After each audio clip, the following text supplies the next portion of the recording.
চলে গেলেন বেগম খালেদা জিয়া। ইন্না লিল্লাহি ওয়া ইন্না ইলাইহি রাজিউন। তিনি চলে যাবেন এই ধরনের একটা খবর আমরা খুব সহসা পাবো এটা অনুমান করা যাচ্ছিল গত দুদিন ধরে। চিকিৎসকরা তার অবস্থা এতদিন যেমন বলছিলেন খারাপ হলেও স্টেবল, তারা জানাচ্ছিলেন এবার যে দুদিন আগে থেকে যে অবস্থা খুবই বেশি সংকটের দিকে চলে যাচ্ছে। শুধু তাই না, তার পরিবারের সদস্যরা কয়েক দফা তার সাথে এর মধ্যে দেখা করে তাকে দেখতে গেছেন।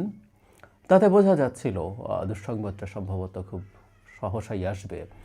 আর শুধু এটা না, তিনি এই দফা যখন অসুস্থ হয়ে হসপিটালে গেলেন, তার যে ধরনের শারীরিক জটিলতা ছিল এবং শেষ পর্যন্ত তাকে বিদেশে নেওয়ার মতো ফিটনেস না পাওয়া, সব কিছুই এক ধরনের ইঙ্গিত দিচ্ছিল তিনি সম্ভবত আর থাকছেন না। আমরা এরকম মানুষ বা যে কোনো মানুষ যখন ইন্তেকাল করেন আমরা বিদায় লিখি। আমি রাদার বলতে চাই আমরা কেন তাকে বিদায় বলবো। আমি তাকে বিদায় বলতে চাই না, বিদায় বলবো না। কেন বলতে চাই না সেটা প্রসঙ্গে আসছি। বেগম খালেদা জিয়াকে নিয়ে যখন এই ইনস্ট্যান্টলি কিছু কথা বলতে চাইছি, আমি জানি না কি বলতে পারবো। এত বড় একটা বর্ণাঢ্য রাজনৈতিক জীবন, এবং এটা বোঝাচ্ছি না তার রাজনৈতিক জীবনের সব কিছু শুদ্ধতম, সব কিছু সঠিক। এটা হয় না। আমাদের এই অঞ্চলে এক ধরনের প্রবণতা আছে, আমরা ক্যানোনাইজ করি, আমরা সন্তত্ব আরোপ করি কারো উপরে। না, বেগম খালেদা জিয়া একজন মানুষ ছিলেন, দোষে গুণে মিলিয়ে মানুষ ছিলেন। তার ভুল আছে রাজনৈতিক জীবনে, কোনো সন্দেহ নাই, কিন্তু তিনি শেষ পর্যন্ত পুরো জীবনের দিকে যদি তার তাকাই, শেষ পর্যন্ত তিনি এসে যে জায়গায় থেকে চলে গেলেন সেটা অবিশ্বাস্য, সেটা অসাধারণ। একজন মানুষ গোটা জীবন রাজনীতি করা এবং সত্যিকার অর্থে নিজের জীবনে অসংখ্য স্যাক্রিফাইস করার যে নজির তিনি স্থাপন করে গেছেন, এটা বহুদিন আলোচিত হবে।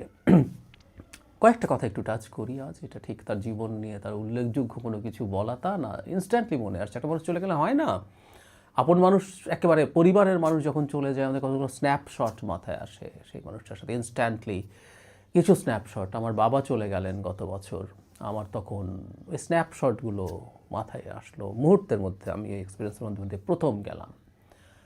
এক্সটেন্ডেড ফ্যামিলির মানুষজনের মৃত্যু দেখেছি, কিন্তু বাবারটা একেবারে ক্লোজ ফ্যামিলির ক্ষেত্রে দেখলাম। ঠিক একইভাবে বেগম খালেদা জিয়া চলে গেলেন, এই খবরটার সাথে সাথে কতগুলো স্ন্যাপশট মাথায় আসলো। স্ন্যাপশটগুলো যদি একটু বলি, আমি এটা অনেকবার বলতাম, এর আগেও যখন খুব অসুস্থ হয়েছেন অনেক জায়গায় বলেছি, বেগম খালেদা জিয়া রাদার বিএনপির প্রতিষ্ঠাতা, আমি এভাবে বলি। কেন? বিএনপির সৃষ্টি হয়েছিল জনাব জিয়াউর রহমানের হাত দিয়ে। এখন তিনি প্রেসিডেন্ট ছিলেন, তিনি ক্ষমতায় থেকে দলটা তৈরি করেছেন। অনেকে বলেন এটা ফ্যাক্ট, এটা ফ্যাক্ট, এবং অনেকে বলেন যে এসব ক্ষেত্রে কিছু সুবিধা পাওয়া যায়। ক্ষমতায় আছেন কেউ, আর সেই ক্ষমতার সুবিধা নিতে, রস নিতে অনেকে এসে হাজির হতে পারেন। এটা এক ধরনের সরলীকরণ। এটাও বলি, তার চাইতে দ্বিগুণ সময় ক্ষমতায় থাকা এরশাদ তার দলকে একটা ক্লাউনের জাস্ট বাঞ্চ বানিয়েছেন, এর বেশি কিছু না। সুতরাং ক্ষমতায় থাকলেই যে করা যাবে, ক্ষমতায় থাকলে লোক যায়, কিন্তু দল হয়ে কি ওঠে? জিয়ার এই কৃতিত্ব তো আছেই, তার কিংবদন্তি তুল্য সততা এবং তার অসাধারণ দেশনায়ক হয়ে ওঠা, এগুলোর ইম্প্যাক্ট আছে। কিন্তু তার মৃত্যুর পর, তার হত্যাকাণ্ডের পর যে মারাত্মক সংকটের দলটি পড়েছিল, দলটি ভেঙে গিয়েছিল, বিভিন্ন ব্র্যাকেটবন্দি দলে পরিণত হয়েছে, সেই জায়গায় বেগম খালেদা জিয়া, যিনি জাস্ট একজন গৃহবধূ ছিলেন, এখানে শেখ হাসিনার সাথে তার একটা বড় পার্থক্য আছে। শেখ হাসিনা জন্মেছেন শেখ মুজিবুর রহমানের সন্তান হিসেবে, যিনি আপাদমস্তক একজন রাজনীতিবিদ, যিনি শিশুকাল থেকে রাজনৈতিক পরিবেশে বেড়ে উঠেছেন, বাবাকে রাজনীতি করতে দেখেছেন, বাসায় রাজনীতির মানুষ দেখেছেন। তো চান বা না চান, শেখ হাসিনা হয়তো উত্তরাধিকার হতেন না, উত্তরাধিকার তার ভাই কামাল হতেন হয়তো, বা হত্যাকাণ্ডের কারণে তিনি হয়েছেন, কিন্তু ওনার ওই এক্সপোজারটা ছিল। সেই জায়গায় বেগম খালেদা জিয়ার কৃতিত্ব অনেক বেশি বড়। তিনি একদম জাস্ট হোম মেকারের জায়গা থেকে এরকম একটা দলের দায়িত্ব নেওয়া, মাঠে রাজনীতি করে লড়াই করা, এরশাদ বিরোধী আন্দোলনে লড়াই করা এবং দুর্দান্ত সব সিদ্ধান্ত নেওয়া। ৮৬ নির্বাচনের কথা বলছি, বয়কট করা, যেটা তাকে আপসহীন নেত্রীর তকমা দিয়েছিল। কিন্তু যেটা হয় একটা গণতান্ত্রিক নেত্রী, প্রচুর আপসহীনতার যেমন নিদর্শন দেখিয়েছেন, তিনি আপোষও করেছেন, তাই না? তত্ত্বাবধায়ক সরকার ব্যবস্থা মেনে নিয়েছিলেন। ৯৬ নির্বাচন, বিতর্কিত নির্বাচন যেটার কথা বলা হয়, একতরফা নির্বাচন, আওয়ামী লীগ ছিল না, ওই নির্বাচনটা তাকে করতে হতো, কারণ ওই সময় আওয়ামী লীগ আর পার্লামেন্টে ছিল না। সো 2/3 মেজরিটি দিয়ে যে সংবিধান সংশোধন করবেন, সে অবস্থা তার ছিল না, কিন্তু নির্বাচনটা করে ফেললেন, করার পর তো থেকে যাওয়ার চেষ্টা করতে পারতেন না। সংসদ আসলো, তত্ত্বাবধায়ক বিল পাশ হলো, সেটা থেকে তিনি সংবিধানে অন্তর্ভুক্ত করে সরে আসলেন এবং পরে নির্বাচনে হারলেন। সো আপোষেরও প্রয়োজন যখন দেশ জাতির স্বার্থে দরকার হয়েছে, সেটাও তিনি করেছেন। কিন্তু ওই যে বললাম যে এরশাদ বিরোধী আন্দোলনে তিনি আসলে বিএনপিকে দল হিসাবে দাঁড় করিয়েছেন। বিএনপি শুধু সুবিধাপ্রাপ্ত কিছু মানুষ, সুবিধা চায় এমন কিছু মানুষের ক্লাব বলে কেউ কেউ বলার চেষ্টা করতেন, সেটার একেবারে বাইরে। শুধু সেটা না, এরপর তিনি ক্ষমতাচ্যুত হয়েছেন 96-তে, আবার 2001 সালে দলকে ক্ষমতায় নিয়ে এসছেন। এই সব কিছু তার জার্নির মধ্যেই আছে। সুতরাং এই দলটা আসলে তার দল, তার হাতে তৈরি দল, আমি এইভাবেই মনে করতে চাই। এটা অনেক বড় কৃতিত্বের জায়গা, এটা আমাদের ভবিষ্যতে এসব আসবেই। সরকার প্রধান হিসাবে তিনি অনেক অনেক কাজ করেছেন, গুরুত্বপূর্ণ কাজ। বাংলাদেশের যে অর্থনৈতিক ভিত্তি তৈরি হয়েছে সেগুলো 91-96 সরকারের সময়ই মানে রাদা শুরু হয়েছে তার অধীনে কাজ করে একজন অর্থমন্ত্রী সাইফুর রহমানের হাত ধরে। তিনি নারী শিক্ষা নিয়ে অবিশ্বাস্য সব কাজ করেছেন, নারীদেরকে শিক্ষিত করে তোলা, তাদেরকে স্কুলে আনা নিয়ে, এই মানে খুবই খুবই খুবই অসাধারণ। আমাদের মতো একটা রক্ষণশীল ইসলামী মূল্যবোধের সমাজে এই কাজগুলো করা অকল্পনীয় রকম সুন্দর। আপোষহীনতার একটা অসাধারণ নজির তিনি 2007-08 যে তত্ত্বাবধায়ক সরকার হয়েছিল সে সময় দেখিয়েছিলেন, এবং তাকে দেখে শেখ হাসিনা পর্যন্ত সাহসী হয়ে উঠেছিলেন। তত্ত্বাবধায়ক সরকার আসার সাথে সাথে শেখ হাসিনা পালিয়ে গিয়েছিলেন চিকিৎসার নামে। বেগম খালেদা জিয়াকে দেশ থেকে বাইরে পাঠিয়ে দেওয়ার ব্যবস্থা হচ্ছিল, এবং গেলে দুজনের কেউ আর আসতে পারতেন না। তখন যে প্ল্যান ছিল -2 সেটা হয়ে যেত। বেগম খালেদা জিয়া যেতে অস্বীকৃতি জানান এবং তাকে দেখে সাহসী হয়ে ওঠেন শেখ হাসিনা। তিনি ফিরে আসেন। শেখ হাসিনার কৃতজ্ঞ থাকা উচিত শেখ খালেদা জিয়ার কাছে। এরপরে যে জায়গাটা আসলে মানুষকে সবচেয়ে বেশি আপ্লুত করেছে, যে জায়গাটা তার আগে সরকার প্রধান হিসাবে থাকা তার ভুল, তার ছোট বড় ভুল আছে, সত্যিকার অর্থেই আছে। আজকে ওনার চলে যাওয়ার দিনে আমরা ভুল নিয়ে আর কথা না বলে, কিন্তু একটা ইতিহাসের চরিত্র, একটা বাংলাদেশের সবচেয়ে বড় পদে থাকা, প্রধানমন্ত্রী পদে থাকা একজন মানুষের ভুলভ্রান্তি নিয়ে রাজনৈতিক আলাপ হতে হবে। এগুলো আমাদের ভবিষ্যতে চলার পথ সঠিক করার জন্য লাগবে। পরবর্তীতে যখন শেখ হাসিনা এসে সব দখল করে নিতে শুরু করেন, তারপর তার অকল্পনীয় সংগ্রামের আবার একটা নজির। কিন্তু তিনি পালিয়ে যাননি, দেশ ছেড়ে যাননি। উনি একটা কমফোর্টেবল লাইফ পেতে পারতেন।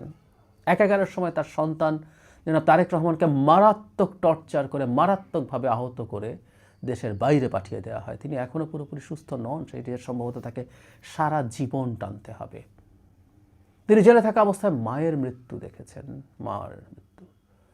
তিনি অফিসে অবরুদ্ধ থাকা অবস্থায় তার সন্তানের মৃত্যু, 2 সন্তানের 1 সন্তানের মৃত্যু দেখেছেন। কিন্তু তিনি আসলে টলেননি, তিনি সরে আসেননি। তাকে প্রচুর ডিল দেওয়ার চেষ্টা করা হয়েছে, আমরা জানি, আমরা অনেকেই জানি এটা। নির্বাচনগুলোতে যেন আসেন এক ধরনের আন্ডারস্ট্যান্ডিং নিয়ে, কিছু সিট টিট নিয়ে বসেন। 18 সালেও বিএনপি ফাইট করেছিল বলে রাতের নির্বাচনে রাতের ভোট দিতে হয়েছিল, যেটা আওয়ামী লীগের মৃত্যু নিশ্চিত করেছে। আওয়ামী লীগ দল হিসাবে মারা গিয়েছিল আসলে ওই দিন, যেদিন রাতের বেলা তারা ব্যালট পেপার স্টাফ করেছিল। বেগম খালেদা জিয়াকে ডিল দেওয়া হয়েছিল 40-50টা সিট তখন বিএনপিকে দেওয়া হতো যদি তিনি এই ডিলটা নিতেন, নেননি। 24-এর কথা একইভাবে প্রযোজ্য। 24-এও ওনার সাথে নেতারা দেখা করতে গেছেন, তিনি জেলের বাইরে আছেন, কিন্তু সরকারের এক ধরনের নিষেধাজ্ঞা, তার সব কিছুর প্রতি বিদেশে যেতে পারবেন না, রাজনীতিতে ইনভলভ হতে পারবেন না।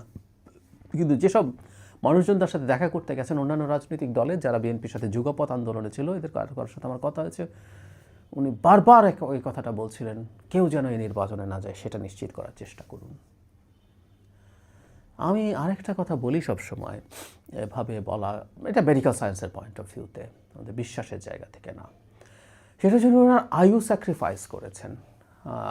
2018 সালে, মানে আমরা জানি ততদিনে তার লিভার সিরোসিসের লক্ষণ প্রকাশিত হচ্ছে, বা জেলে থাকার কালীন সময়, ইভেন 18 নির্বাচনের পরও যখন তার এই লিভার সিরোসিসের লক্ষণ প্রকাশিত হচ্ছে, শেখ হাসিনা এগুলো নিয়ে খুব নোংরা কথাবার্তা বলতেন। আমি শেখ হাসিনা প্রসঙ্গে মনে হলো খালেদা জিয়ার অসাধারণ যে ব্যাপারটা 5 আগস্টের পর, সেটা তার নাম ইতিহাসে স্বর্ণাক্ষরে খোদাই করবে। আমি পরের দিকে আসছি সেখানে। তো যাই হোক, যেটা বলছিলাম, এবার তিনি 5 আগস্টের পর লন্ডন যান এবং লিভার সিরোসিসের ডেফিনিটিভ ট্রিটমেন্ট হচ্ছে লিভার ট্রান্সপ্লান্ট, আর বাকি সব কিছু আসলে সাপোর্ট দেওয়ার মতো। আপনার সিমটমগুলোকে কীভাবে কমানো যায়, ওতে যে যে জটিলতার কারণে মৃত্যু হতে পারে সেগুলো কমানো, এটা কিন্তু লিভারকে আর ভালো করে তোলা না।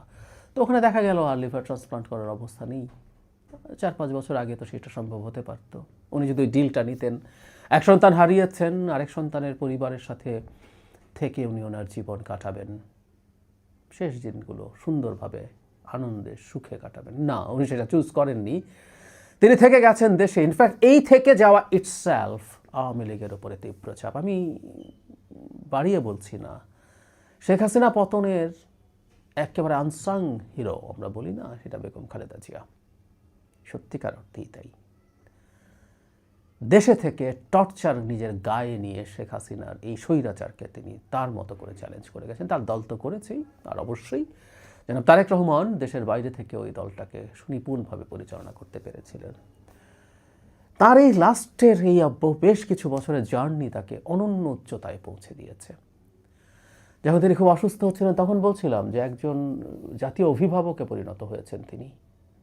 আওয়ামী লীগের খুব হার্ডকোর নোংরা কিছু মানুষের বাইরে সব দলমত নির্বিশেষে, এমনকি আওয়ামী লীগের মানুষজনও তার প্রতি শ্রদ্ধা বোধ করে। সবার কাছ থেকে শ্রদ্ধা তিনি দেখে তারপর বিদায় নেন। আমি এভাবেও বলেছি যে আওয়ামী লীগের কৃতজ্ঞ থাকা উচিত যদি তাদের ন্যূনতম কৃতজ্ঞতা বোধ থাকে, এবং এখানেই এসে তিনি অসাধারণ এক মাইল ফলক তৈরি করলেন। 5 তারিখের পর যে পরিমাণ অত্যাচার তার উপরে করা হয়েছে, এবং অভিযোগ আছে তাকে পরিকল্পিতভাবে এমন সব ঔষধ দিয়েছে, এমনিতে তার লিভারের সমস্যা আছে, যেগুলো লিভারের হেপাটোটক্সিক ড্রাগ বলে, যেগুলো তার লিভারকে আরও ক্ষতিগ্রস্ত করতে পারে, পরিকল্পনা করে এগুলোকে অ্যাগ্রাভেট করা হয়েছে। সেটা বাদ দেই, বিনা কারণে তাকে জেলে রাখা হয়েছে, বন্দি করা হয়েছে, তার দলের উপরে অত্যাচার নিপীড়ন হয়েছে, তার সন্তানের বিরুদ্ধে মিথ্যা মামলা দিয়ে দেশে আসতে দেওয়া হচ্ছে না। এই সব কিছুর পরও 5 আগস্টের পর আমরা এক ফোঁটাও প্রতিশোধমূলক কথা, প্রতিশোধ পরায়ণমূলক বক্তব্য, একটু ক্ষুব্ধতা, একটু রাগ, আমাদের কিন্তু রাগ থাকে, আমাদের ক্ষোভ থাকে, এগুলো আমাদের ইনবর্ন ইনস্টিংক্টস, এগুলো আমাদের ইড, আমাদের প্রতিশোধ পরায়ণতা আছে, আমরা মানুষ হলে আছে, কম বেশি আছে, কিন্তু অনেকে আমরা নিয়ন্ত্রণ করে ফেলে, সেই জায়গা থেকে উঠে আসতে চেষ্টা করি। তিনি সেটা চেষ্টা করেছেন। তিনি আহ্বান জানিয়েছেন দেশের শান্তি শৃঙ্খলা বজায় রাখার জন্য, আওয়ামী লীগের ব্যক্তি স্থাপনার উপরে হামলা না করার জন্য। আওয়ামী লীগের ন্যূনতম মনুষ্যত্ব আওয়ামী লীগের লোকজনের থাকলে তারা বেগম খালেদা জিয়ার প্রতি কৃতজ্ঞ থাকতেন। তাদের একটু নেই অবশ্য। 5 তারিখের পরই এই কৃতজ্ঞতা শেখ হাসিনারই জানানো উচিত ছিল। ওরা জানাবেন না, কিছু আসে যায় না, কিন্তু এই দেশের জনগণ দেখলো, জাতি দেখলো, এই জাতি দেখলো। শুরুতে বলছিলাম বেগম খালেদা জিয়াকে কেন বিদায় জানাবো, আসলে কেন বিদায় জানাবো? বিদায় জানাই না। উনি দেহান্তরিত হয়েছেন, কিন্তু উনি যা যা করে গেছেন এগুলো আমরা ক্রমাগত আমাদের আলোচনার মধ্যে রাখবো, আমরা ইন্সপিরেশন নেব। ওই যে বলছি তার কিছু ভুল আছে, সেই ভুল থেকেও আমরা শিখব। ক্রমাগত তিনি আসতে থাকবেন, তাকে নিয়ে আমরা একাডেমিক ডিসকোর্সের মধ্যে ঢুকে যাব। তো যে মানুষটাকে আমরা আমাদের রাষ্ট্রীয় জীবনে প্রতিটা ক্ষেত্রে কাজে লাগাবো, ব্যবহার করব, তার চিন্তাকে, তার দর্শনকে, তার আচরণকে, তার কাজকে, আচরণের কথাও বলছি, এরকম আপাদমস্তক একজন ভদ্র মানুষ, মানে সৌজন্যবোধের মানুষ, কেউ কোনোদিন তাকে রেগে কথা বলতে দেখেছে আর জীবনে 1-2বারের বেশি ঘটেনি। তাও কত, সেটা তার কম্পিটিটর শেখ হাসিনার মানদণ্ডে সেগুলো কিছুই না। তো এই সব কিছু আসবে, সব কিছু চলবে। বেগম খালেদা জিয়া বিদায় নিচ্ছেন না, উনি থাকবেন বাংলাদেশের এই পলিটিক্স যতদিন থাকবে, বাংলাদেশ যতদিন থাকবে, তার দল যতদিন থাকবে, না থাকলেও আলোচনা হবে। তাই বেগম খালেদা জিয়া, বিদায় বলছি না আপনাকে।